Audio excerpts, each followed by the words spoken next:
concerns with this bill. I believe it will extend the fraud problem that we've been having in our state. We've got piles and piles and piles of documented fraud in our state. This would make certain that we don't commit government money to a known fraud business. It would provide that there will be no interest-free loans made to the Quality Learing Center Incorporated. And members, if we are going to have legislation going forward that spends $100 million of the people's money and gives it out to businesses, that's what this bill does.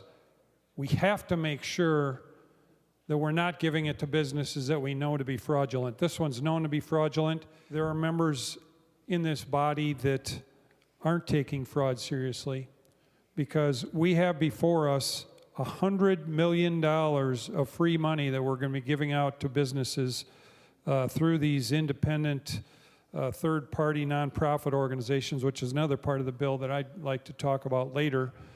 And we have a known fraudulent business in the state, and there is a sentiment with at least part of this body that doesn't want to make certain that we don't give money to that business. They're not willing to write into the bill a provision that says we can't give money to a business that we know has committed fraud on us in the past.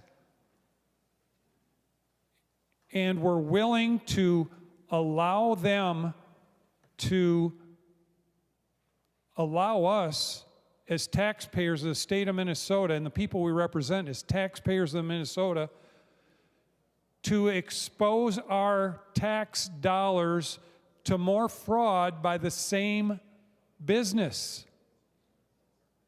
That's what we just heard, Madam President. I don't know if the people of Minnesota are watching, but we have before us a bill that is going to give away $100 million of the taxpayers' money to businesses in a very loosey-goosey way. And we are seeing the advocates, the author of the bill, not willing to write into the bill a provision to make sure that this business that is known to be fraudulent can't get the money. In other words, they will have the ability to try to get the money. And who knows, our government has done such a great job, Madam President, at preventing fraud in this state.